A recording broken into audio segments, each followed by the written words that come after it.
Hello everyone, welcome back to our channel Financeable, where we upload videos related to finance, and in today's video I'll be teaching you how to download Bet365 app on your phone. Before getting started, if you are new to the channel, please do subscribe and turn on the notification bell icon to get notified every time we upload new videos. Now let's get started. First of all, make sure you're connected to a strong Wi-Fi. Once you're connected to a strong Wi-Fi, go to your App Store or Play Store. Once you open up the store, make sure you log into your account, and once you log in, tap on the search bar.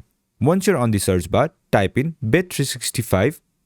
Then on the result section, you will see this Bet365 icon. Tap on it. If your country does not support this app, it won't be available in your App Store or Play Store. On that case, you'll have to download this app from third-party website. Now, once you get this app on your App Store, tap on this download button. Once the download process is started, wait for the process to be completed, and once the application is downloaded, you can tap on open. Then you can log into your account and start using the app. So this is how you do it. I hope this video was helpful, and if it was, don't forget to leave a like, comment and subscribe, and turn on the notification bell icon to get notified every time we upload new videos, and I'll catch you on the next one.